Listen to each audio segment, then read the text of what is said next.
Octubre de 2018, 47 kilómetros al sur de Caborca, Sonora.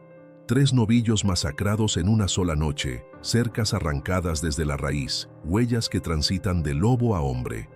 Las autoridades estatales atribuyeron los ataques a pumas y cerraron el caso sin investigar. Pero Esteban Solís sabía la verdad. Algo biológicamente imposible cazaba en las formaciones de los colmillos, algo que los ancianos Tohono o Odam llevaban siglos advirtiendo que existía. Un hombre lobo de 2,5 metros, mandíbulas capaces de triturar hueso bovino, inteligencia táctica que calculaba costos antes de atacar. La criatura cometió un error fatal, subestimó a los 4 cangal turcos de 70 kilos que Esteban había entrenado durante una década. Lo que siguió fue enfrentamiento que el silencio oficial nunca reconocerá. 200 kilos de perros de guerra contra imposibilidad evolutiva, en territorio donde el que sangra primero no necesariamente es el que muere. Esta es la historia que las autoridades prefieren enterrar, el relato que ningún biólogo investigará, la verdad que solo sobrevive en la memoria de un ranchero y las cicatrices permanentes de 3 perros que pelearon contra algo que no debería existir.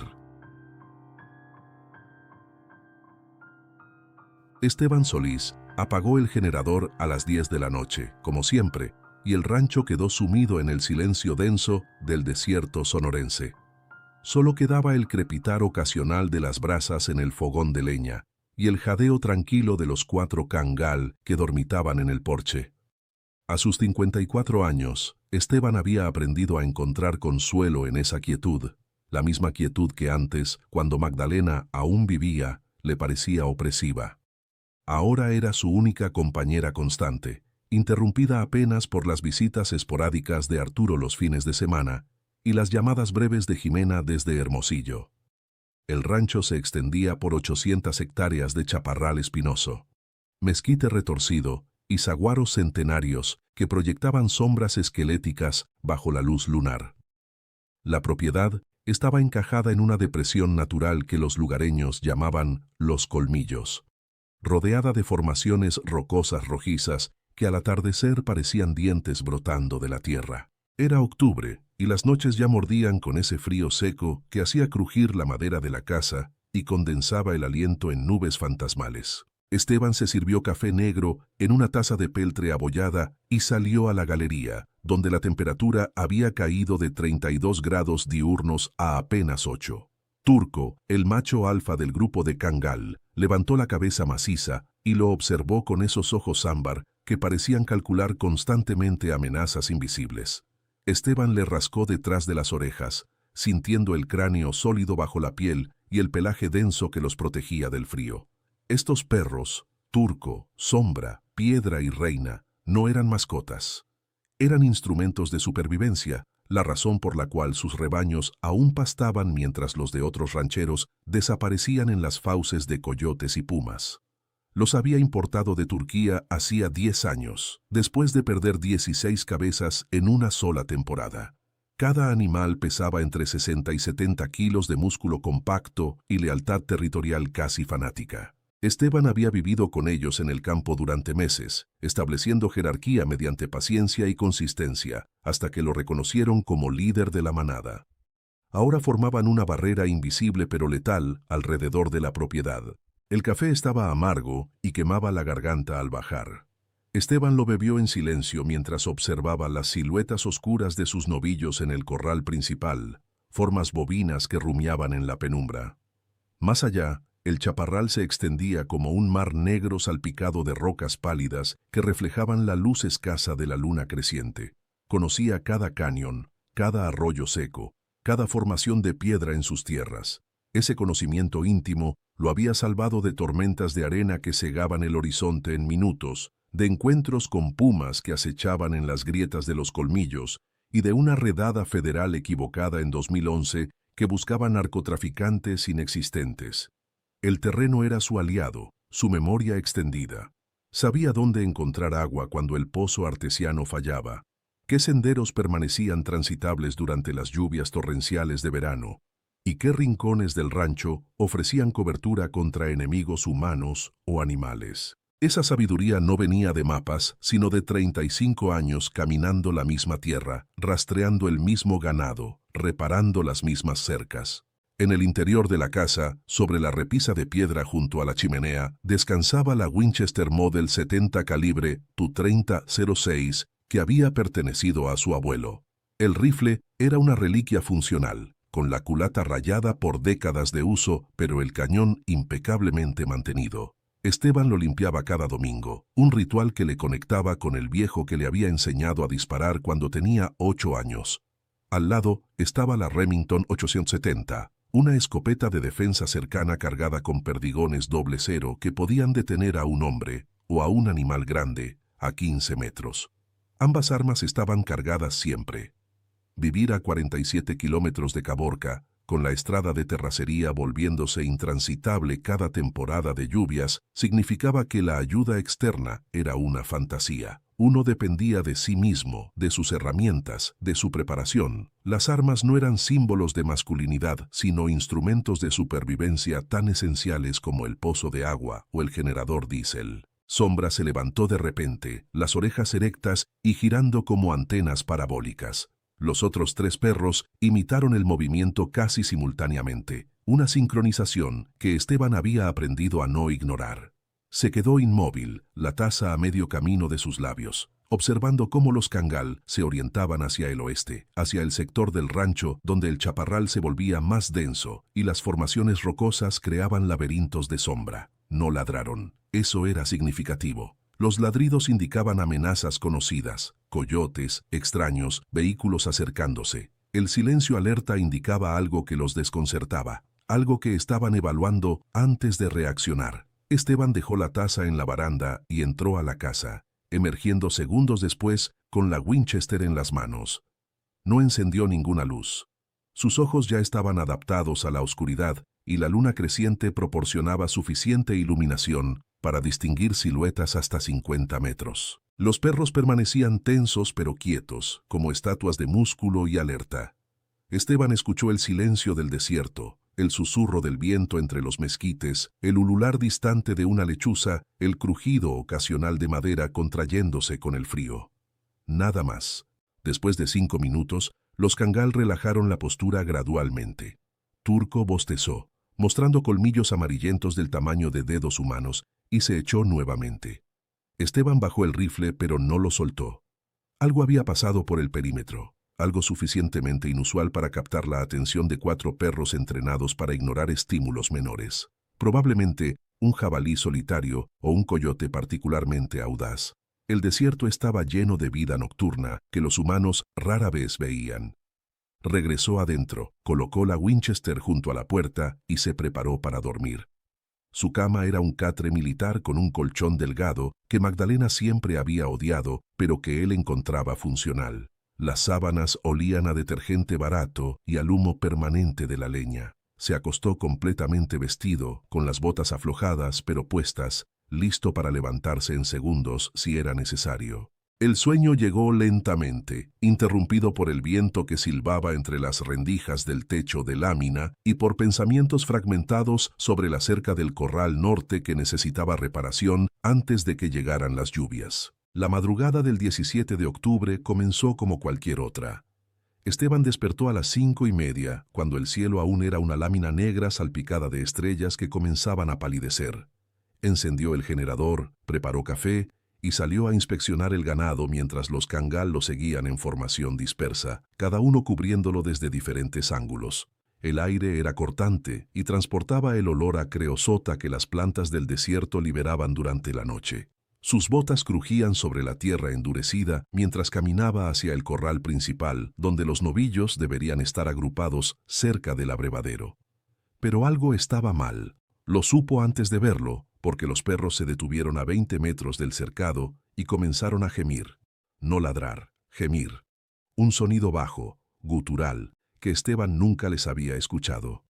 Turco dio 2 pasos adelante, después retrocedió, las patas rígidas y el lomo erizado. Los otros 3 imitaron el comportamiento, formando una línea defensiva pero sin avanzar. Esteban aceleró el paso, el corazón golpeando contra las costillas, y llegó al corral sosteniendo la linterna táctica que siempre llevaba en el cinturón. La cerca de alambre de púas estaba destruida. No cortada ni aplastada, arrancada. 3 postes de mezquite, cada uno enterrado a 1 metro de profundidad y fijado con cemento, habían sido extraídos del suelo como si fueran varitas. Yacían a varios metros de distancia, con la base todavía cubierta de tierra y fragmentos de concreto. El alambre colgaba en espirales retorcidas, algunos segmentos arrancados completamente. Esteban iluminó el interior del corral y contó rápidamente. Faltaban 3 novillos. Los rastros en la tierra indicaban pánico, marcas de cascos profundas donde los animales habían corrido en círculos, boñigas esparcidas por el miedo. Siguió las marcas hacia el chaparral, donde la linterna capturó algo que hizo que su estómago se contrajera. 2 novillos muertos yacían a 40 metros del corral, sus cuerpos masivos, 350 kilos cada uno, parcialmente ocultos entre arbustos de mezquite. Esteban se acercó lentamente, consciente de que los cangal seguían rehusando avanzar más allá del perímetro iluminado. El primer novillo tenía la garganta abierta en un desgarro irregular que había seccionado la tráquea y las arterias carótidas. La sangre había empapado la tierra en un radio de 2 metros y el olor metálico se mezclaba con el hedor acre del contenido estomacal derramado. El segundo novillo estaba en peor estado. Le faltaba la mayor parte del cuello, arrancado con violencia tal que las vértebras cervicales estaban expuestas, blancas y astilladas, bajo la luz de la linterna. Pero era el tercer animal el que hizo que Esteban sintiera un frío que no tenía nada que ver con la temperatura del desierto. El novillo estaba vivo, respiraba en jadeos irregulares, los ojos desorbitados reflejando terror puro. Y le faltaban las patas traseras. No estaban rotas ni torcidas, habían sido amputadas. Los muñones terminaban en desgarros irregulares a la altura de las articulaciones femorales, y la sangre seguía manando en pulsos débiles que formaban charcos oscuros. El animal intentó levantarse cuando Esteban se acercó, pero solo consiguió arrastrarse medio metro antes de colapsar nuevamente, emitiendo un mugido ronco que sonaba casi humano. Esteban tuvo que apartar la mirada, la náusea trepando por su garganta. Regresó corriendo a la casa, tomó la Remington y volvió para terminar lo que fuera que había comenzado. El disparo resonó en el silencio del amanecer y el novillo dejó de sufrir. Después, con las manos temblando y el estómago revuelto, Esteban comenzó a buscar pistas. Las encontró demasiado fácilmente. Huellas en la arena suelta que rodeaba el corral, impresiones profundas, cada una del tamaño de su mano abierta. Comenzaban como marcas cuadrúpedas cerca del chaparral, similares a las de un lobo grande, pero significativamente más anchas. Después, conforme se acercaban al corral destruido, las huellas cambiaban. Se volvían bípedas. Pies con dedos claramente separados. Garras que dejaban surcos de 8 centímetros en la tierra compacta. Y había algo más perturbador. Marcas de arrastre que partían del cuerpo del tercer novillo, donde las patas traseras habían sido amputadas, y se dirigían de regreso hacia el chaparral. Algo, había caminado erguido, cargando las extremidades de un animal de 300 kilos, dejando un rastro de sangre y tierra removida que desaparecía entre los mezquites. Esteban siguió el rastro por 20 metros antes de detenerse, la Winchester apuntando hacia las sombras que la luz del amanecer aún no alcanzaba a disipar. Esteban retrocedió lentamente, sin darle la espalda al chaparral, consciente de que los cangal permanecían a distancia segura, sus cuerpos vibrando con tensión contenida, pero sin cruzar una línea invisible que parecían reconocer instintivamente. El sol comenzaba a trepar sobre las formaciones de los colmillos, lanzando rayos naranjas que convertían el desierto en un paisaje de contrastes brutales, luz cegadora y sombras impenetrables. Esteban llegó al corral destruido y se arrodilló junto a uno de los postes arrancados, examinando la base de cemento fracturada. La fuerza necesaria para extraer un poste enterrado a 1 metro de profundidad, fijado con concreto curado durante años, superaba cualquier cosa que un animal conocido pudiera generar. Un oso pardo quizá, pero no había osos en Sonora desde hacía décadas. Un toro enfurecido podría embestir y doblar el alambre, pero no arrancar postes con raíces de cemento. Esto era otra cosa. algo con fuerza descomunal y más perturbador aún, con la inteligencia para saber exactamente dónde aplicar esa fuerza para crear una brecha de escape. Volvió a examinar las huellas bípedas cerca del corral. La claridad con que estaban impresas en la arena suelta le permitió distinguir detalles anatómicos imposibles. Los dedos, 5 en cada pie, terminaban en garras gruesas que habían penetrado 3 centímetros en el suelo, indicando un peso considerable, concentrado en superficie reducida. Pero la distribución del peso era errónea para cualquier anatomía conocida. La presión mayor estaba en el antepié, como si la criatura caminara perpetuamente en punta de pies, con talones apenas rozando el suelo. Entre las huellas, encontró algo que hizo que su respiración se detuviera: un mechón de pelo enganchado en una púa del alambre destruido. Lo tomó entre los dedos con cuidado, como si fuera evidencia forense. El pelo era áspero, de unos 8 centímetros de largo, negro en la base, pero con puntas grisáceas. La textura era densa, casi aceitosa, y despedía un olor almizclado que le quemó las fosas nasales, un hedor animal mezclado con algo pútrido, como carne en descomposición. No era pelo de lobo, ni de coyote, ni de ningún canino que conociera, tampoco de felino. Era algo intermedio, algo que su cerebro se negaba a categorizar. Esteban guardó el mechón en una bolsa de plástico que sacó del bolsillo de su chamarra y regresó a la casa mientras el sol terminaba de ascender, convirtiendo el frío penetrante de la madrugada en un calor seco que hacía vibrar el aire sobre las rocas. Los Kangal lo siguieron, pero con un comportamiento que jamás había observado en ellos. Caminaban pegados entre sí, formando un grupo compacto en lugar de dispersarse en formación de patrulla. Turco miraba constantemente hacia atrás, hacia el chaparral, y gruñía bajo en intervalos irregulares. Cuando llegaron al porche, los 4 perros se negaron a entrar al canil, como habitualmente hacían durante las horas de calor. Se quedaron en la galería, echados pero alertas, las orejas en constante movimiento, rastreando sonidos que Esteban no podía percibir. Les llenó los bebederos con agua fresca y les arrojó carne seca que apenas tocaron. El miedo había matado su apetito. Eso, más que cualquier evidencia física, convenció a Esteban de que algo fundamentalmente anormal había invadido su territorio. Pasó la mañana reforzando el perímetro del corral sobreviviente, hundiendo nuevos postes de mezquite y tensando alambre nuevo con alicates que le dejaron las palmas ampolladas. Trabajaba mecánicamente, el rifle colgado al hombro, deteniéndose cada pocos minutos para escudriñar el horizonte. El calor ascendía en ondas que distorsionaban las distancias, haciendo que los saguaros parecieran bailar y que las formaciones rocosas de los colmillos se multiplicaran en espejismos. No había brisa. El silencio era absoluto, excepto por el tintineo metálico de las herramientas y el canto ocasional de algún pájaro invisible.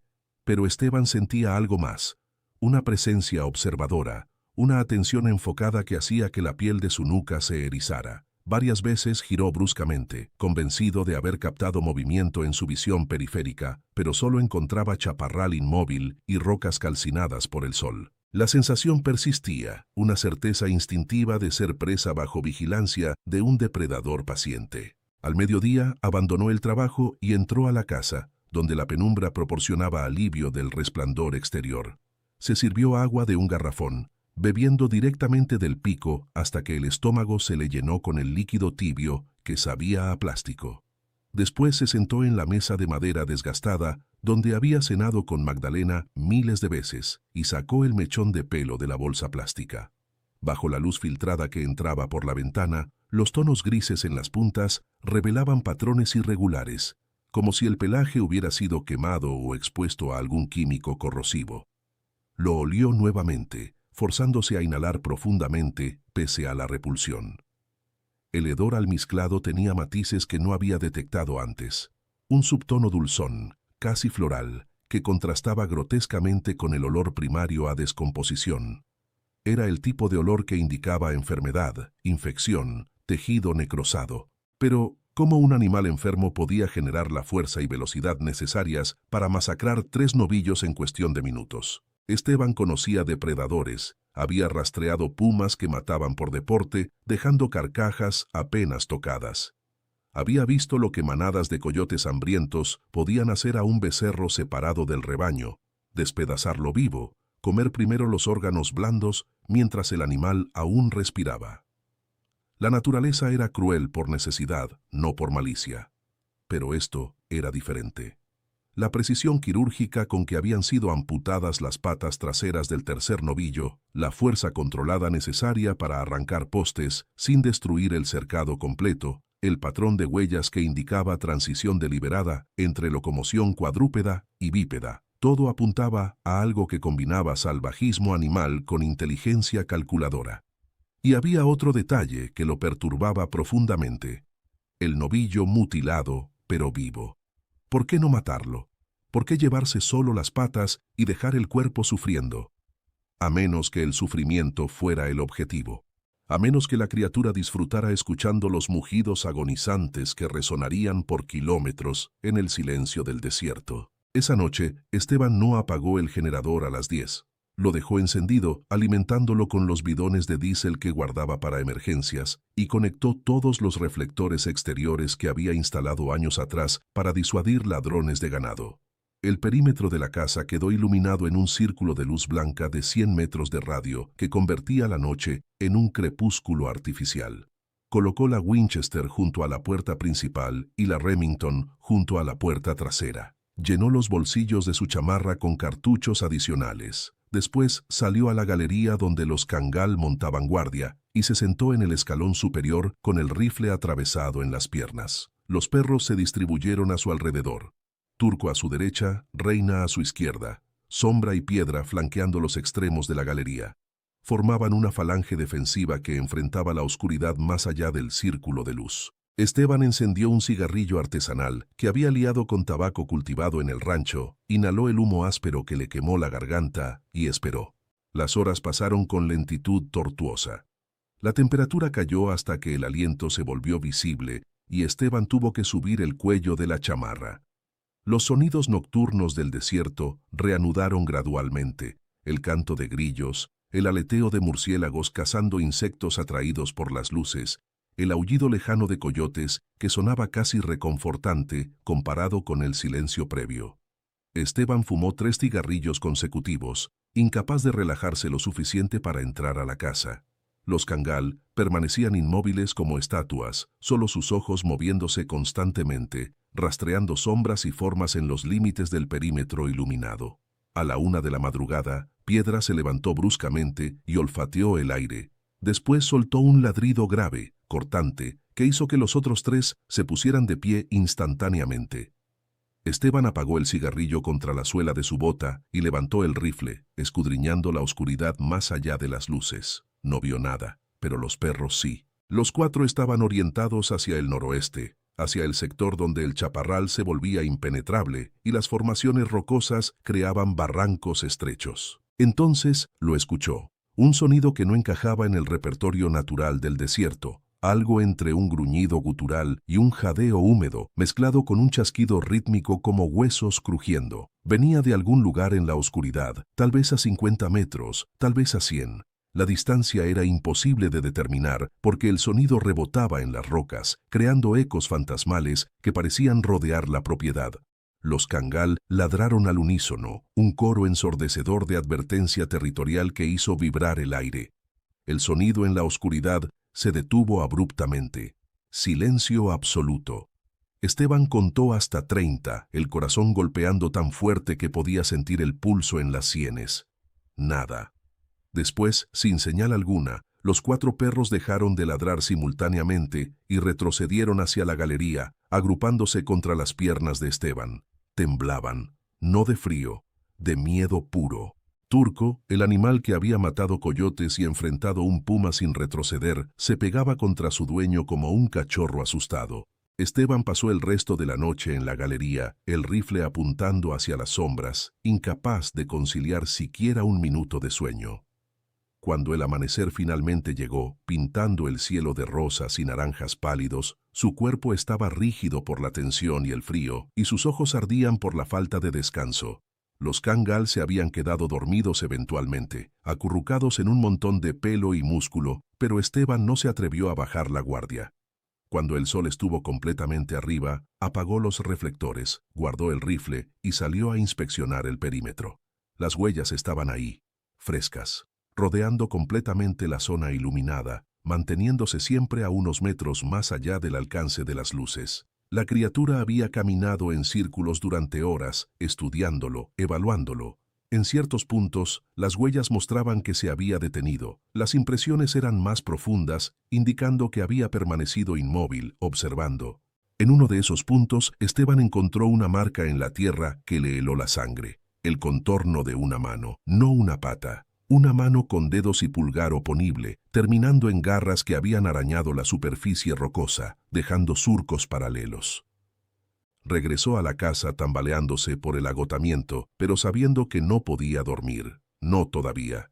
Necesitaba respuestas. Necesitaba saber si alguien más había visto algo así, si había precedentes, si existía alguna estrategia de defensa comprobada. Bebió café negro hasta que el estómago le ardió. Después subió a su camioneta Ford F-150 del 98 y condujo hacia Caborca, dejando a los Cangal custodiando el rancho. El camino de terracería estaba en mejor estado que de costumbre. La temporada de lluvias había sido escasa ese año, pero aún así, tardó casi una hora en llegar al asfalto. Durante todo el trayecto, Esteban revisaba compulsivamente el espejo retrovisor, esperando ver algo persiguiéndolo entre las nubes de polvo que levantaba la camioneta. Nada.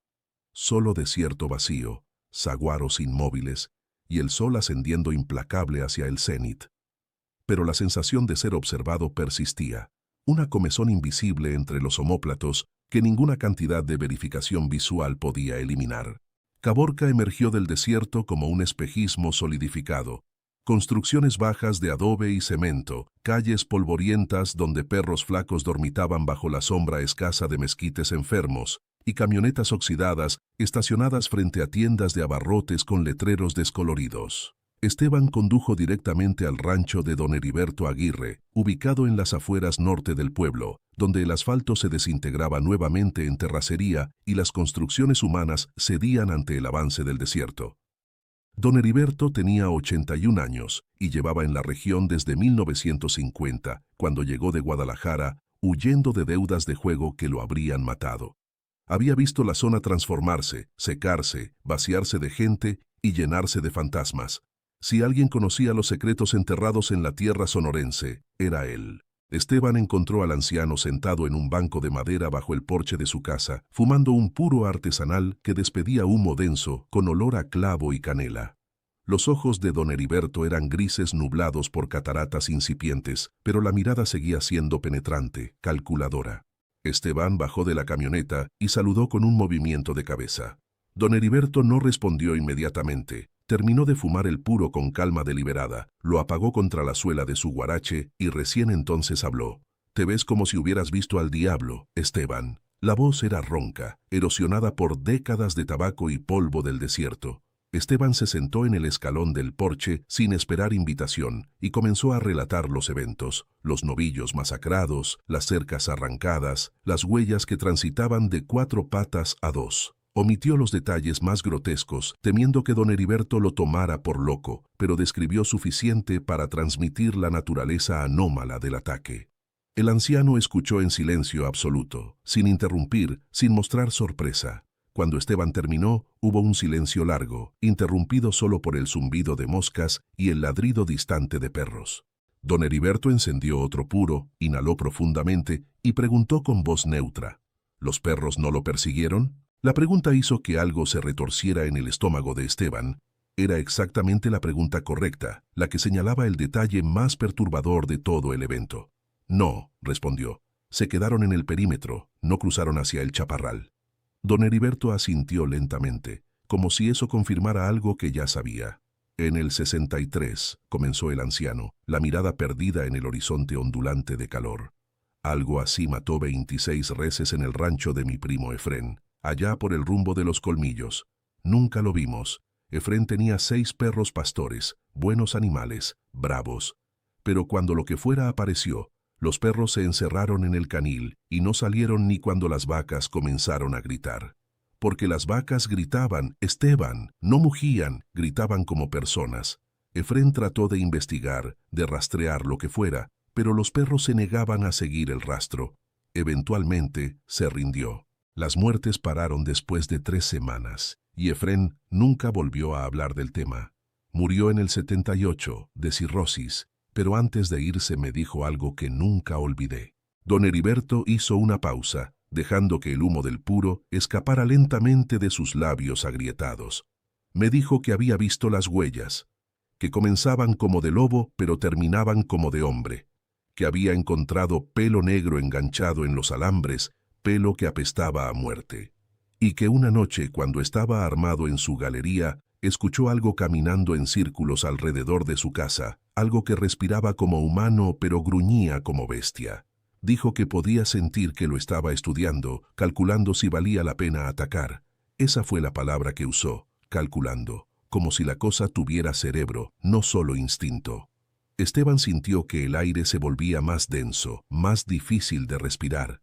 ¿Qué era?, preguntó, aunque parte de él no quería saber la respuesta. Don Heriberto se encogió de hombros, un gesto minimalista que comunicaba volúmenes de resignación. Nadie sabe. Los Tohono o O'odham tienen historias sobre skinwalkers, sobre nahuales que pierden control de su transformación y quedan atrapados entre formas.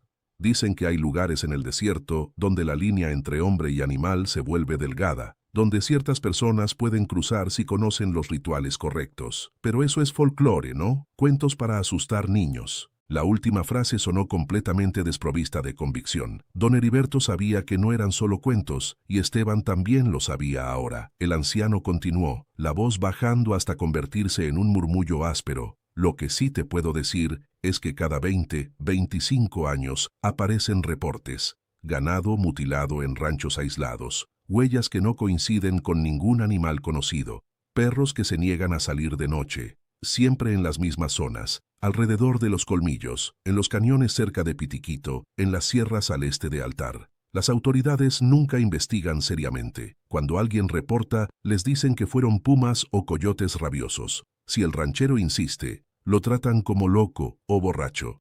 Eventualmente todos aprenden a callarse, porque hacer ruido no trae soluciones, solo trae atención indeseada, inspectores federales buscando pretextos para multas, periodistas convirtiendo tu tragedia en entretenimiento. Es más seguro enterrar a tus animales muertos, reforzar tus cercas y rezar para que la cosa se vaya pronto. Esteban sintió una mezcla de validación y horror. No estaba loco. Había precedentes, patrones, historia. Pero eso significaba que la amenaza era real, recurrente y aparentemente indetenible. ¿Efrén la mató?, preguntó. ¿Logró detenerla? Don Heriberto negó con la cabeza. Se fue sola. Después de 3 semanas, simplemente desapareció. Efrén pensaba que tal vez la hirió con un disparo nocturno. Encontró sangre negra en una roca donde había estado acechando, pero nunca encontró cuerpo. Y eso es lo que pasa siempre. La cosa ataca por un tiempo, después se desvanece, como si tuviera territorio de caza rotativo, o como si hubiera algo en su ciclo biológico que la obligara a moverse. Nadie sabe. El anciano lo miró directamente, y Esteban vio algo en esos ojos nublados que lo perturbó profundamente, miedo antiguo, nunca completamente superado. Lo único que te puedo decir, Esteban, es que no trates de cazarla. Los que lo intentaron no tuvieron buen fin. Hubo un gringo en el 86, un cazador deportivo que vino desde Arizona cuando se enteró de los ataques. Dijo que iba a matar al supercoyote y cobrar fama. Encontraron su camioneta 3 semanas después, vacía, con las puertas arrancadas y sangre por todos lados. Nunca encontraron el cuerpo. Esteban condujo de regreso al rancho con la cabeza llena de imágenes que no podía disipar. Vacas gritando como humanos, huellas que cambiaban de forma, sangre negra en rocas del desierto, un cazador desaparecido cuyo cuerpo nunca fue recuperado. El sol de la tarde lanzaba sombras largas que convertían cada formación de mezquite en una silueta amenazante. Llegó al rancho poco antes del crepúsculo y encontró a los Cangal en la galería, exactamente donde los había dejado, como si no se hubieran movido en horas. Turco tenía una herida superficial en la oreja izquierda, 3 arañazos paralelos que aún sangraban levemente. Esteban examinó la herida bajo la luz menguante y sintió que el estómago se le contraía. Los arañazos eran recientes, hechos en las últimas horas. Algo había intentado atacar a los perros durante su ausencia. Revisó el perímetro rápidamente y encontró evidencia del enfrentamiento. Tierra removida en un área de 5 metros cuadrados, mechones de pelo negro esparcidos y 4 manchas de sangre. 3 eran rojas, sangre canina. Una era diferente, casi negra, con una viscosidad oleosa que parecía absorber la luz en lugar de reflejarla. Esa noche, Esteban preparó defensas con meticulosidad obsesiva. Instaló trampas de oso, dispositivos ilegales que había comprado años atrás a un contrabandista y nunca usado, en los puntos de acceso más probables alrededor del perímetro. Ató latas llenas de piedras pequeñas con cuerdas tensadas a 5 centímetros del suelo, creando alarmas primitivas que denunciarían cualquier movimiento. Llenó botellas de vidrio con combustible diésel y mechas de trapo, preparando cócteles incendiarios que podría arrojar si la criatura se acercaba demasiado. Cargó tanto la Winchester como la Remington y colocó cartuchos adicionales en cada superficie plana de la casa, la mesa, la repisa, el alféizar de cada ventana. Comió carne seca y tortillas frías directamente de la bolsa, sin molestarse en calentar nada, y bebió café negro hasta que el estómago se reveló con acidez corrosiva. Los cangal no comieron nada. Se quedaron en la galería, formando su falange defensiva, los ojos fijos en la oscuridad creciente, más allá de las luces que Esteban había vuelto a encender. La criatura apareció poco después de medianoche. Esta vez, Esteban la vio. Emergió del chaparral en el borde norte del perímetro iluminado, donde las sombras eran más densas y los contornos se desdibujaban. Al principio fue solo una silueta, algo grande, demasiado grande para ser coyote o puma, moviéndose en postura semierguida que ningún animal cuadrúpedo debería poder mantener. Después dio 2 pasos más hacia la luz y Esteban pudo distinguir detalles que su cerebro intentó desesperadamente rechazar como alucinación. La criatura medía al menos 2,5 metros cuando estaba parcialmente erecta, con hombros anchos y desproporcionados, que sugerían fuerza masiva concentrada en la parte superior del torso. La cabeza era elongada, similar a la de un lobo pero con la frente más prominente y los ojos posicionados frontalmente, como los de un primate. El hocico estaba abierto, revelando hileras de dientes irregulares, algunos puntiagudos como colmillos, otros planos como molares humanos, todos manchados con residuos oscuros que podían ser sangre seca o simple suciedad. El pelaje era irregular y parcheado, denso y negro en el lomo, los hombros y los muslos, pero ralo y grisáceo en el vientre y los flancos, revelando piel gruesa, casi escamosa, con tonalidad cetrina que reflejaba la luz artificial en patrones oleosos.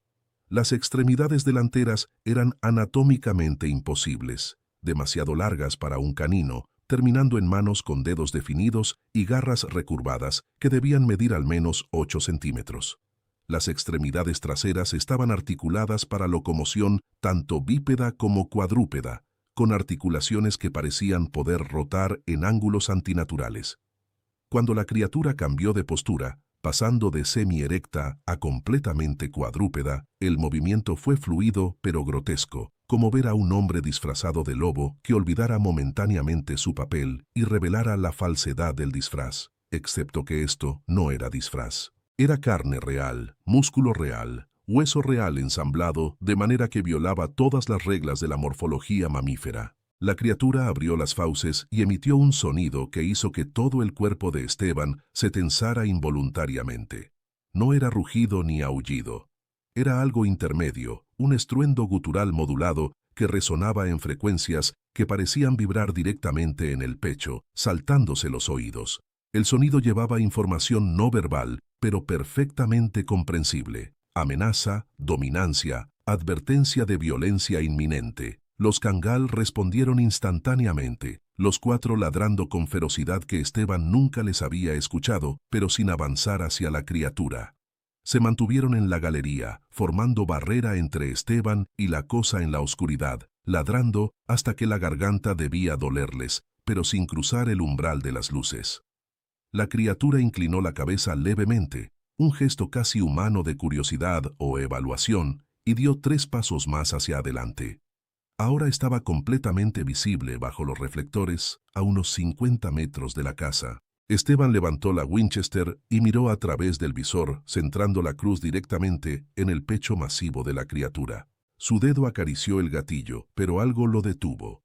Una certeza instintiva de que si disparaba y fallaba, o si disparaba y hería sin matar, lo que vendría después sería peor que cualquier cosa que pudiera imaginar. La criatura lo miraba directamente. Los ojos brillaban con reflejo tapetal, ese brillo verde amarillento que tienen los ojos de los carnívoros nocturnos cuando la luz los alcanza, pero había algo más en esa mirada. Inteligencia, reconocimiento. La cosa sabía que Esteban la estaba apuntando, entendía el concepto de arma de fuego y estaba calculando distancias, ángulos, probabilidades. No era un animal operando por instinto. Era algo que pensaba, que planeaba, que tomaba decisiones tácticas basadas en evaluación de riesgos. Esteban sintió sudor frío bajando por su espalda pese a la temperatura helada de la madrugada. Mantuvo la mira fija en el pecho de la criatura, esperando que hiciera algún movimiento que justificara el disparo. Pero la criatura no atacó. Simplemente se quedó ahí, observándolo, estudiándolo como un científico estudia un espécimen en una jaula. Después de lo que pareció una eternidad, pero probablemente fueron solo 2 minutos, la criatura giró la cabeza y miró a los Kangal. Los 4 perros seguían ladrando, pero el volumen había disminuido levemente, como si estuvieran agotando energía. La criatura los observó con atención que parecía casi clínica, examinando cada animal individualmente, evaluando masa muscular, mandíbulas, postura. Turco dio un paso adelante, separándose de la formación, y bajó la cabeza hasta que el hocico casi tocaba el suelo. Era postura de desafío máximo en lenguaje canino, la antesala de un ataque suicida contra amenaza superior. El pelo del lomo estaba completamente erizado, duplicando su tamaño aparente, y el gruñido que emitía era continuo, vibrando en frecuencias tan bajas que se sentían más que se escuchaban. La criatura observó esto, inclinó la cabeza nuevamente en ese gesto perturbadoramente humano, y retrocedió un paso, después otro. No rápido, no como si huyera, sino con la calma deliberada de quien decide que el esfuerzo no vale la recompensa. Mantuvo contacto visual con Turco durante todo el retroceso, hasta que las sombras del chaparral la engulleron completamente. Esteban mantuvo la Winchester apuntada hacia la oscuridad durante 5 minutos más, el corazón golpeando tan fuerte que podía escucharlo en sus oídos. Los Kangal dejaron de ladrar gradualmente, pero permanecieron en formación, vibrando de tensión apenas contenida. Cuando finalmente Esteban bajó el rifle, las manos le temblaban tan violentamente que tuvo que apoyar el arma contra la pared para no dejarla caer. Se sentó pesadamente en el escalón de la galería, las piernas repentinamente incapaces de sostenerlo, y trató de procesar lo que acababa de ver. No había explicación. Ningún manual de biología, ningún documental de naturaleza, ninguna conferencia científica podía explicar la existencia de esa cosa. Era un error evolutivo ambulante, una imposibilidad anatómica que de alguna manera respiraba, cazaba, pensaba. Y lo más aterrador de todo, se había retirado. No por miedo a las armas, ni siquiera había mirado el rifle, sino por respeto cauteloso hacia los perros, como si reconociera en ellos algo que igualaba o superaba su propia capacidad de violencia concentrada. Eso implicaba inteligencia social, capacidad de evaluar amenazas relativas, planificación a largo plazo. Conceptos que ningún depredador no humano debería poseer. Al amanecer, Esteban inspeccionó el perímetro y encontró más evidencia del encuentro nocturno. Las huellas rodeaban completamente la zona iluminada, exactamente como la noche anterior, pero esta vez había algo nuevo. Marcas de garras en un saguaro gigante a 60 metros de la casa, arañazos profundos, paralelos, descendiendo desde 2,5 metros de altura hasta el suelo. No eran marcas territoriales casuales, eran calculadas, precisas, dejando un mensaje deliberado. La criatura podía alcanzar alturas imposibles, podía desgarrar madera fosilizada que tenía la dureza del cemento, y quería que Esteban lo supiera. Era demostración de capacidad, advertencia de lo que vendría si él seguía resistiendo. Esteban tocó las marcas con los dedos, sintiendo los bordes afilados donde la corteza había sido arrancada en tiras, y tomó una decisión. No iba a esperar pasivamente a que la cosa decidiera que el costo de atacarlo era aceptable. No iba a ser encontrado 3 semanas después, como el cazador gringo, su camioneta vacía y ensangrentada, su cuerpo desaparecido para siempre en el desierto. Tenía que tomar la ofensiva, tenía que cambiar la dinámica de depredador y presa. Y tenía exactamente una ventaja táctica: los Kangal. La criatura lo respetaba, los había evaluado como amenaza real. Eso significaba que eran la clave, la única arma que podía funcionar donde las balas convencionales fallarían. Esteban pasó el día siguiente preparando el terreno para un enfrentamiento que sabía inevitable. No era hombre de esperar pasivamente que el peligro tocara su puerta. 35 años en el desierto le habían enseñado que la supervivencia pertenecía a quien tomaba la iniciativa, a quien convertía el territorio en aliado y al enemigo en presa. Comenzó estudiando los patrones de movimiento de la criatura basándose en las huellas acumuladas de 3 noches. Todas convergían desde el noroeste, desde un sector del chaparral donde las formaciones rocosas de los colmillos creaban un laberinto de barrancos y cuevas poco profundas. Ahí debía estar la guarida, el lugar donde la cosa descansaba durante las horas de luz intolerable. Esteban trazó un mapa mental del área, recordando cada arroyo seco, cada paso estrecho entre rocas, cada punto donde el terreno se volvía trampa natural para algo grande y pesado. Después comenzó a trabajar con los Kangal, no como perros de guarda pasivos, sino como unidad de caza coordinada. Los llevó al chaparral a media tarde, cuando el calor había empezado a ceder, pero el sol aún proporcionaba visibilidad clara. Dejó que olfatearan las huellas frescas, que siguieran el rastro de olor almizclado que la criatura dejaba impregnado en rocas y arbustos. Los Kangal reaccionaron con tensión inmediata. Pelos erizados, gruñidos bajos. Pero esta vez, Esteban no permitió que retrocedieran. Caminó adelante con la Winchester lista, obligándolos a seguirlo mediante comandos firmes y silbidos cortos que habían practicado durante años.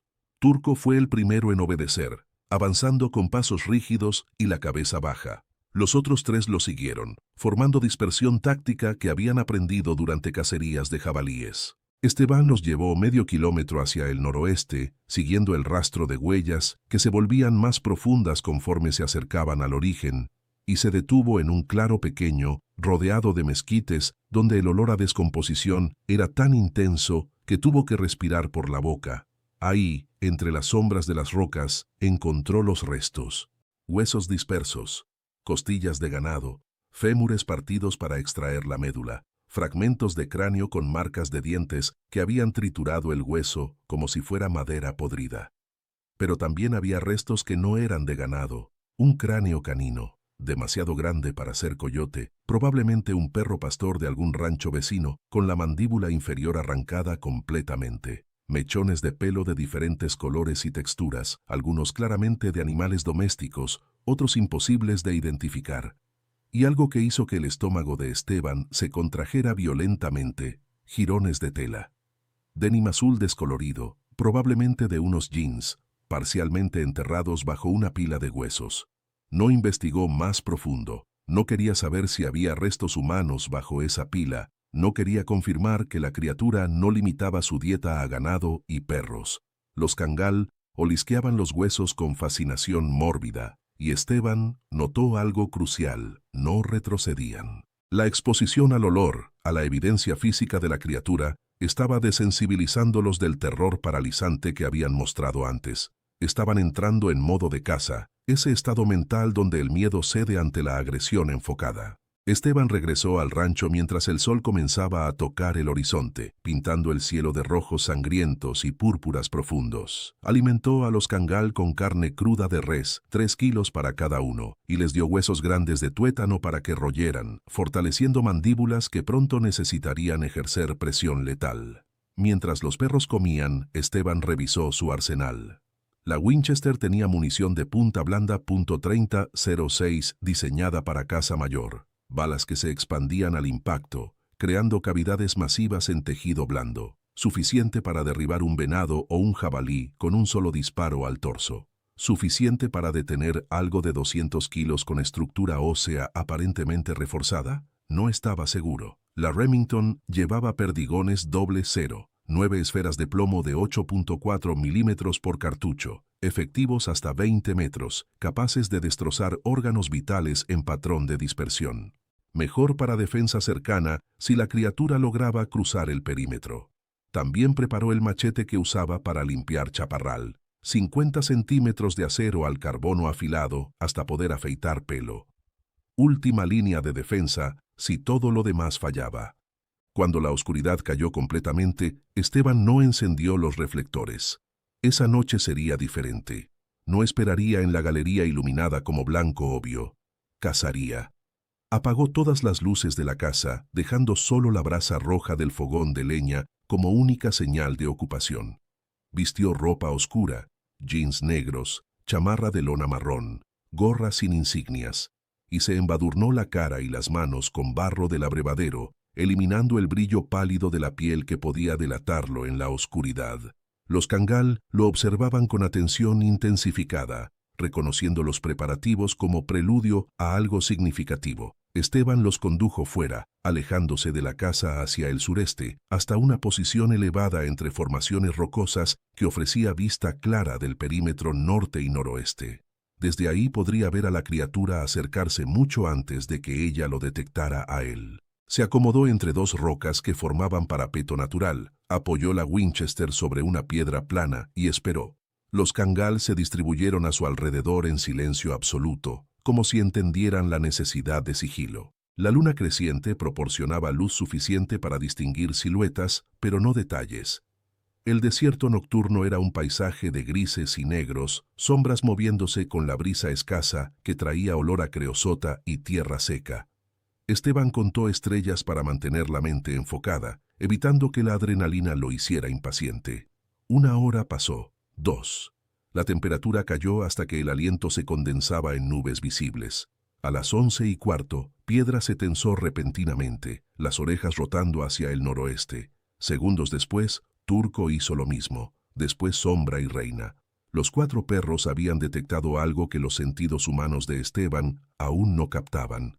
Esperó, conteniendo la respiración, los ojos fijos en la oscuridad del chaparral. Entonces lo vio, movimiento fluido entre los mezquites, algo grande desplazándose en postura cuadrúpeda con velocidad que parecía imposible para su tamaño. La criatura emergió del chaparral a 80 metros de la casa, exactamente donde Esteban había predicho. Pero esta vez no se detuvo en el borde del perímetro habitual. Avanzó directamente hacia la vivienda oscurecida, la cabeza baja, olfateando el aire. Esteban ajustó la mira, centrando la cruz en el punto donde el cuello masivo se unía con los hombros. Tiro de francotirador, seccionar la columna vertebral, muerte instantánea si la anatomía de la criatura seguía patrones mamíferos convencionales. Respiró profundo, exhaló la mitad del aire y apretó el gatillo suavemente. El estampido del rifle detonó la quietud nocturna como explosión de dinamita. El retroceso golpeó su hombro con fuerza familiar. A 80 metros, vio el impacto. La criatura se tambaleó. La pata delantera derecha cedió momentáneamente, pero no cayó. Giró hacia la posición de Esteban con velocidad aterradora, localizándolo instantáneamente por el fogonazo del disparo, y rugió. El sonido fue ensordecedor, incluso a esa distancia. Un bramido de furia y dolor que hizo vibrar las rocas bajo los pies de Esteban. Recargó rápidamente, expulsando el casquillo usado y metiendo nueva bala en la recámara, pero la criatura ya estaba moviéndose. No hacia él, hacia los cangal que se habían levantado y comenzado a ladrar con frenesí. La criatura transitó a locomoción bípeda en plena carrera, levantándose sobre las patas traseras sin perder velocidad, y se lanzó hacia Turco con las manos extendidas y las garras brillando bajo la luz lunar. Turco no retrocedió. El cangal saltó para encontrar el ataque, 72 kilos de músculo y furia territorial concentrados en mandíbulas que podían ejercer 500 kilos de presión por centímetro cuadrado. Los dos cuerpos colisionaron en el aire, con impacto que Esteban escuchó claramente, un golpe húmedo de carne contra carne, hueso contra hueso. Turco cerró las fauces en el antebrazo izquierdo de la criatura, los colmillos penetrando pelaje y piel hasta alcanzar músculo. La criatura bramó nuevamente, pero esta vez el sonido llevaba matiz diferente, dolor real, no solo amenaza. Sacudió el brazo violentamente, tratando de desalojar al perro, pero Turco había sido entrenado para no soltar jamás una vez que mordía. Sus patas traseras colgaban en el aire mientras la criatura lo sacudía, pero las mandíbulas permanecían cerradas con presión que hacía crujir hueso. Sombra y Piedra atacaron simultáneamente desde flancos opuestos, una táctica de manada que habían perfeccionado cazando jabalíes. Sombra se lanzó hacia la pierna trasera izquierda, cerrando fauces justo arriba de la articulación de la rodilla. Piedra fue por la otra pierna. La criatura se tambaleó. El peso combinado de 3 kangal, casi 200 kilos, desbalanceando su centro de gravedad. Cayó hacia adelante, soltando aullido que era mitad rugido, mitad grito casi humano, y aterrizó sobre las manos con impacto que levantó polvo.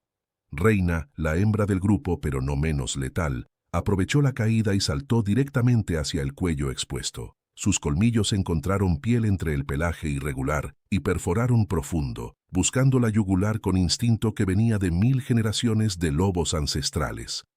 Sangre, negra y viscosa bajo la luz lunar, comenzó a manar de las múltiples heridas. La criatura rodó violentamente, usando su masa superior para aplastar a los perros contra el suelo.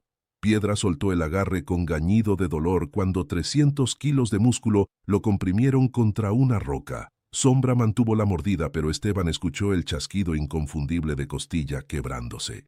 Esteban se levantó de su posición entre las rocas y corrió hacia el caos. La Winchester, inútil ahora, no podía disparar sin riesgo de alcanzar a los perros que estaban entremezclados con la criatura en torbellino de pelaje, garras y sangre. Dejó caer el rifle y sacó el machete, cerrando la distancia en segundos mientras sus botas golpeaban tierra dura con ritmo frenético. La criatura logró desalojar a Turco finalmente, usando la mano derecha para agarrar al perro por el cuello y arrojarlo 3 metros. Turco aterrizó mal, rodó. Se levantó cojeando pero sin retroceder. La criatura se incorporó a postura bípeda completa. Reina todavía colgando de su cuello, Sombra aún aferrado a su pierna, y miró directamente a Esteban que se acercaba con el machete levantado. Los ojos brillaban con odio inteligente, con reconocimiento de que esto era trampa, emboscada, no encuentro casual. Esteban vio cálculo en esa mirada. Evaluación de si podía matar al humano antes de que las heridas acumuladas lo debilitaran fatalmente. La decisión tomó menos de un segundo. La criatura agarró a Reina con ambas manos, ejerciendo fuerza brutal, que hizo que la perra gimiera de dolor, y la arrancó de su cuello dejando jirones de carne entre los colmillos de la kangal. Arrojó a Reina directamente contra Esteban, con precisión que demostraba inteligencia táctica aterradora. Esteban tuvo que agacharse para evitar ser golpeado por 60 kilos de perro volando, perdiendo medio segundo crucial. Cuando se recuperó, la criatura ya estaba corriendo. No hacia él, sino alejándose, cojeando severamente con Sombra todavía aferrado a su pierna trasera. Después de 15 metros, la criatura se detuvo bruscamente, giró, y con movimiento quirúrgico, atrapó la cabeza de Sombra entre sus manos. Esteban vio lo que venía, y gritó, ¡no! Pero el sonido se perdió en el rugido de la criatura mientras retorcía con fuerza devastadora. El cráneo de Sombra chasqueó como rama seca. El perro cayó instantáneamente flácido, la columna cervical seccionada. La criatura soltó el cuerpo y reanudó la huida, ahora en locomoción cuadrúpeda pese a las heridas sangrantes, desapareciendo en el chaparral con velocidad que parecía imposible para algo tan dañado. Esteban corrió tras ella por 50 metros antes de que la racionalidad lo detuviera. Perseguir a una criatura herida y enrabiada hacia terreno que ella conocía mejor era suicidio.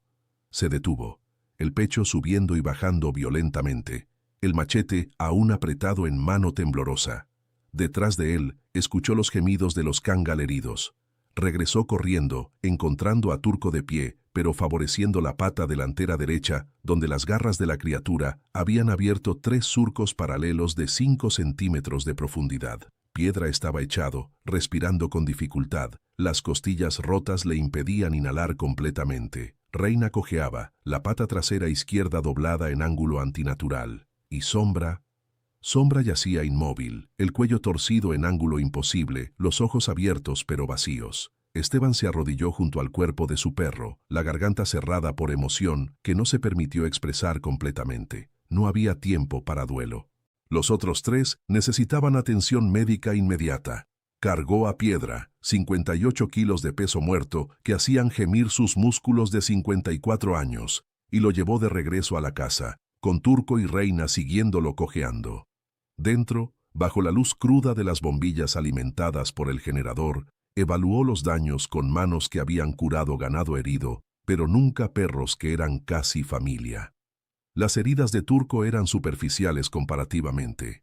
Desgarros de carne sin daño arterial que limpió con agua oxigenada que hizo aullar al animal, después vendó con tiras de sábana limpia. Reina tenía la pata fracturada, podía sentir los fragmentos de hueso moviéndose bajo la piel hinchada. No podía hacer nada, excepto entablillarla con palos de mezquite y más tiras de tela, inmovilizándola lo mejor posible. Piedra era el caso crítico. Respiraba en jadeos superficiales que burbujeaban húmedamente, signo de que las costillas rotas habían perforado pulmón. Necesitaba veterinario, necesitaba cirugía, necesitaba intervención que Esteban no podía proporcionar. Todo lo que pudo hacer fue administrarle agua con azúcar para el shock y acostarlo sobre mantas suaves, esperando que la juventud y la genética resistente de la raza le dieran posibilidad de sobrevivir hasta el amanecer.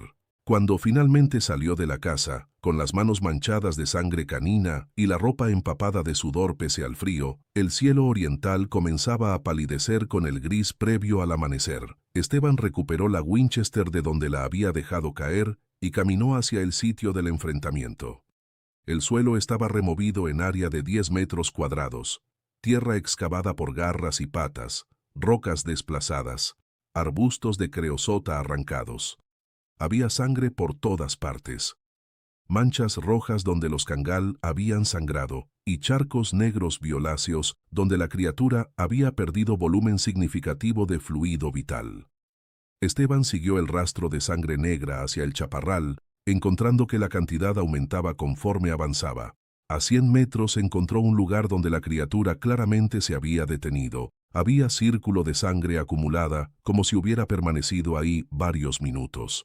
Después, el rastro continuaba, pero más errático, las huellas mostrando pasos irregulares de algo debilitándose rápidamente. A 200 metros, el rastro mostraba que la criatura había caído. Había impresión profunda de cuerpo completo en la arena, rodeada de sangre fresca. Pero después se había levantado nuevamente y continuado. Esteban siguió el rastro por otros 300 metros, hasta un barranco estrecho, entre formaciones rocosas donde las sombras aún eran densas, pese a la luz creciente del amanecer. Ahí, el rastro terminaba en la boca de una cueva poco profunda, apenas 2 metros de profundidad, medio oculta por mezquites. El olor que emanaba era el mismo olor almizclado mezclado con descomposición que había detectado en el pelo enganchado en el alambre, pero ahora 1000 veces más intenso. Esteban se acercó con la Winchester apuntando hacia la oscuridad de la cueva, cada músculo tenso, esperando que la criatura saliera en ataque final desesperado. Pero no hubo movimiento, solo silencio y olor a muerte. Encendió la linterna táctica y dirigió el haz hacia el interior de la cueva. Lo que vio hizo que retrocediera involuntariamente, el estómago contrayéndose. La criatura estaba ahí, echada sobre un costado, el pecho subiendo y bajando en respiraciones irregulares y superficiales. Sangre negra había formado charco que empapaba la tierra bajo su cuerpo. Las heridas eran devastadoras, la oreja izquierda casi arrancada, el cuello con desgarros profundos donde Reina había alcanzado músculo, el antebrazo izquierdo con marcas de colmillos que habían astillado hueso, ambas piernas traseras con carne abierta, donde Sombra y Piedra habían mantenido sus mordidas hasta el final. Pero lo que más perturbó a Esteban fue la mirada de la criatura.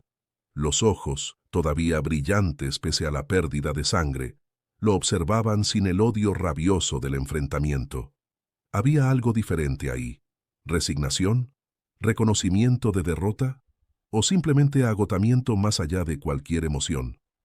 Esteban levantó la Winchester, centrando la mira entre esos ojos que reflejaban inteligencia que ningún animal debería poseer. Su dedo acarició el gatillo. Un disparo. Terminaría con esto. Acabaría con la amenaza, con el misterio, con la cosa imposible que había matado su ganado y a uno de sus perros. Pero algo lo detuvo. Tal vez era curiosidad, querer ver si la criatura moriría por las heridas o si esa anatomía imposible tenía capacidad de regeneración igualmente imposible. Tal vez era respeto oscuro por algo que había peleado con ferocidad que igualaba la de sus Kangol, o tal vez era simple agotamiento moral. Ya había visto suficiente sangre por una noche. Bajó el rifle lentamente, manteniendo contacto visual con la criatura. «Si sobrevives», dijo en voz baja, hablándole a algo que probablemente no entendía español, pero que claramente comprendía tono e intención. «Si te recuperas y vuelves, la próxima vez no habrá tregua. La próxima vez, te cazar hasta el fin». La criatura parpadeó una vez, después cerró los ojos. El pecho seguía moviéndose, pero más débilmente. Esteban retrocedió de la cueva, marcó mentalmente su ubicación exacta, y regresó al rancho mientras el sol finalmente rompía el horizonte, lanzando luz dorada que transformaba el desierto en paisaje engañosamente hermoso y pacífico. Esteban llegó al rancho cuando el sol ya calentaba el aire y evaporaba el rocío escaso que había condensado durante la noche. Los músculos le dolían con intensidad que aumentaba con cada paso. Adrenalina desvaneciéndose revelaba moretones profundos en costillas y hombros, consecuencia de la carrera frenética entre rocas y el peso de piedra cargado medio kilómetro. Encontró a Turco echado en la galería, lamiendo metódicamente las heridas vendadas de su pata. El perro levantó la cabeza cuando Esteban se acercó, y por primera vez en días, sus ojos no mostraban tensión alerta, sino simple cansancio. Dentro de la casa, Reina dormitaba con respiración regular, pese a la pata entablillada, y Piedra seguía vivo, el pecho subiendo y bajando con esfuerzo visible, pero sin el burbujeo húmedo que había escuchado horas antes. Tal vez el pulmón perforado estaba sellándose naturalmente, o tal vez simplemente era genética resistente de animales criados durante siglos para sobrevivir condiciones brutales. Esteban no sabía, y tampoco importaba. Lo importante era que 3 de sus 4 Kangol verían otro amanecer. Pero Sombra no vería ninguno más. El cuerpo del perro seguía donde lo había dejado, cubierto con una manta que ahora parecía insuficiente como mortaja para animal que había peleado hasta su último aliento. Esteban cargó el cuerpo, sorprendentemente liviano ahora que la vida lo había abandonado, y caminó hasta un punto elevado detrás de la casa, donde un mezquite centenario proporcionaba sombra perpetua. Cavó durante 2 horas bajo el sol ascendente, sudor mezclándose con polvo hasta formar lodo en su cara y brazos, hasta que el hoyo fue lo suficientemente profundo para proteger el cuerpo de carroñeros. Bajó a sombra con cuidado, removió la manta para no desperdiciar tela útil y cubrió el cuerpo con tierra que había removido.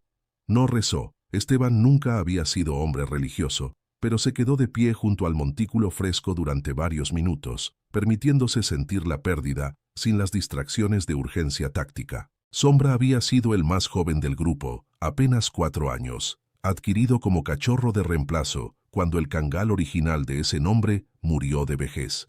Ahora yacía enterrado antes de alcanzar madurez completa, víctima de algo que el mundo oficial negaría que existiera. El resto del día, Esteban lo pasó limpiando evidencia del enfrentamiento.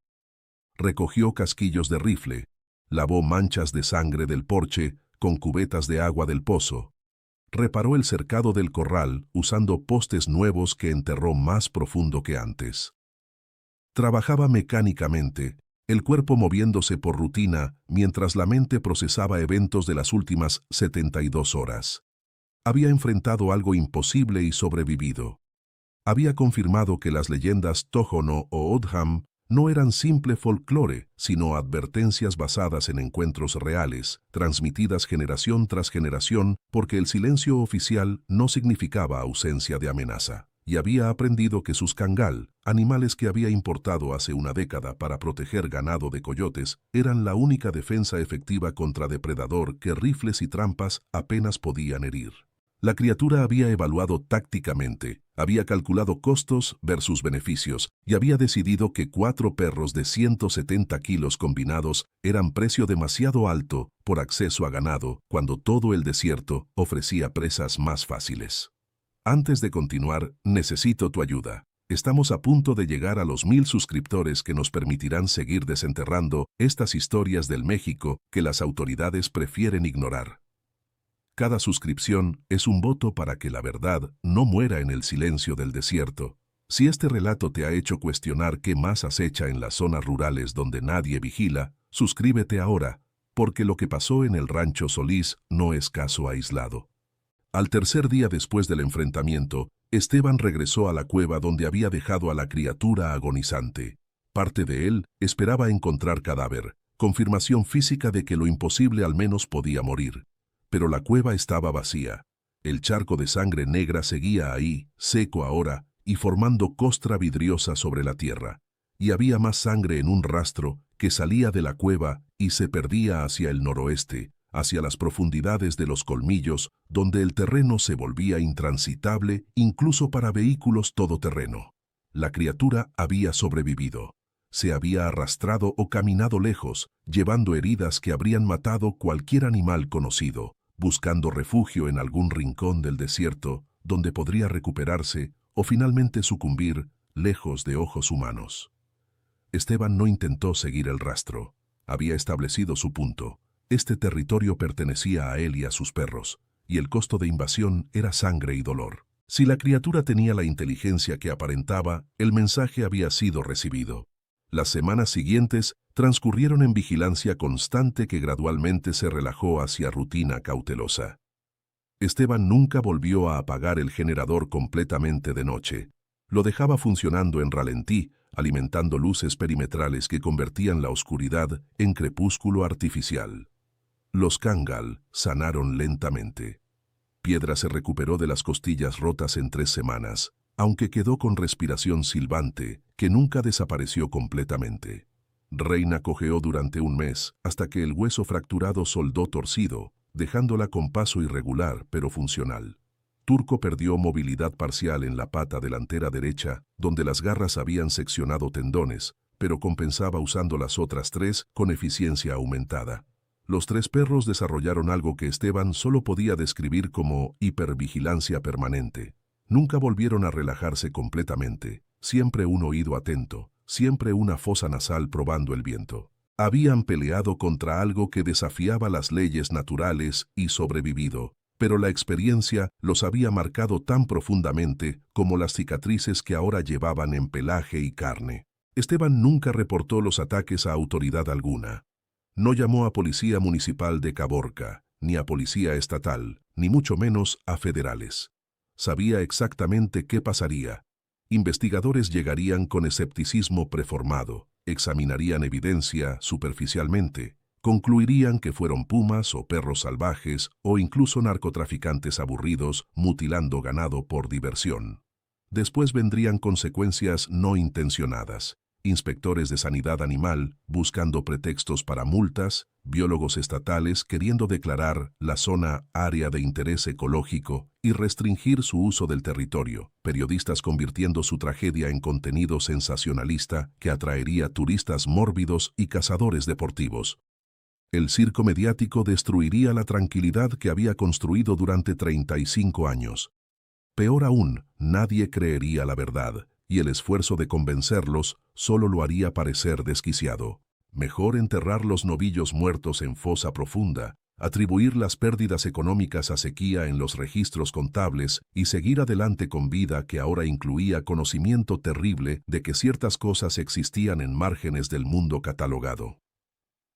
Deja en los comentarios de dónde nos ves, porque historias como esta no solo pasan en Sonora. Cada rincón de México, de Latinoamérica, del mundo, tiene sus propios encuentros que las autoridades prefieren ignorar. ¿Qué secretos guarda tu sierra?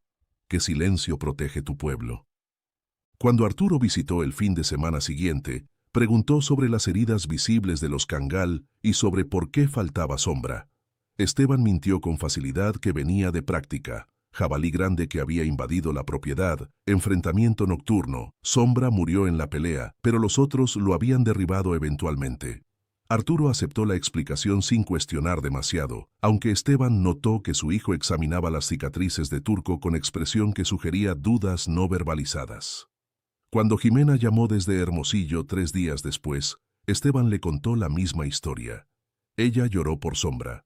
Siempre había sido su favorito, el perro que dormía a los pies de su cama cuando visitaba durante la infancia, pero tampoco presionó por detalles que Esteban no proporcionaba voluntariamente. Sus hijos habían aprendido hace mucho que el rancho operaba bajo reglas propias, que el desierto presentaba desafíos que la gente urbana no podía comprender completamente, y que confiar en el juicio de su padre era generalmente más sensato que interrogarlo. Don Heriberto vino al rancho una tarde de noviembre, conduciendo su camioneta Chevrolet del 85, que sonaba como si el motor fuera a desintegrarse en cualquier momento. El anciano no mencionó por qué visitaba, simplemente apareció, aceptó el café que Esteban le ofreció y se sentó en la galería observando el horizonte durante 20 minutos sin hablar. Finalmente, todavía sin mirar a Esteban directamente, preguntó: ¿Vino? Esteban consideró mentir, pero había algo en la postura de don Heriberto, una tensión expectante mezclada con resignación, que sugería que el anciano ya sabía la respuesta. «Vino», confirmó. «¿Sigue viniendo?» «No, no desde hace 6 semanas». Don Heriberto asintió lentamente, tomó un sorbo de café que debía estar tibio ya y dijo: «Bien, significa que entendió». No elaboró qué había entendido exactamente la criatura, ni cómo algo supuestamente animal podía entender en el sentido cognitivo de la palabra. Simplemente terminó el café, se levantó con esfuerzo que revelaba articulaciones artríticas y regresó a su camioneta. Antes de subir, se giró y agregó: «Si vuelve en los próximos años, ya sabes qué hacer. Y si no vuelve, bueno, significa que encontró territorio más fácil o que finalmente murió de esas heridas que seguramente le diste». El anciano sonrió brevemente, expresión que no alcanzaba los ojos, y se fue levantando nube de polvo que tardó minutos en asentarse. Esteban adoptó nuevos hábitos que se solidificaron en rutina permanente. Cada noche, antes de retirarse, hacía ronda completa del perímetro con linterna y rifle, examinando cercados y buscando huellas frescas. Alimentaba a los cangal con carne cruda 2 veces por semana, no solo croquetas comerciales, manteniendo sus mandíbulas fuertes y su instinto depredador afilado. Instaló campanas en puntos estratégicos del cercado que sonarían con cualquier perturbación significativa. Compró visor nocturno de segunda mano a través de contacto en Hermosillo, dispositivo que convertía la oscuridad en paisaje verde fantasmal, donde movimiento podía ser detectado a 200 metros. Y comenzó a entrenar a los cangal en formación de ataque coordinado, no solo defensa pasiva, sino tácticas ofensivas que habían usado instintivamente durante el enfrentamiento, pero que ahora perfeccionaban mediante práctica. Los perros aprendieron a flanquear objetivo en pinza, a atacar extremidades para desbalancear antes de ir por cuello, a rotar turnos de mordida para que uno siempre estuviera libre para siguiente movimiento mientras los otros mantenían presión. Se volvieron arma aún más letal de lo que habían sido. Los meses pasaron. Octubre se convirtió en noviembre, después diciembre. Las temperaturas cayeron hasta que las madrugadas llegaban a 2 grados, y las noches claras revelaban Vía Láctea con claridad que ninguna ciudad podía igualar. El ganado pastaba tranquilamente, los novillos de reemplazo crecían saludables, y ninguna huella anómala apareció en el polvo alrededor del rancho. Esteban comenzó a dormir en intervalos de 4 horas en lugar de 2, aunque nunca completamente desvestido, nunca sin rifle al alcance. La tensión constante que había vivido durante octubre gradualmente cedió ante estado de alerta relajada, sabiendo que el peligro existía, pero confiando en que sus defensas eran adecuadas.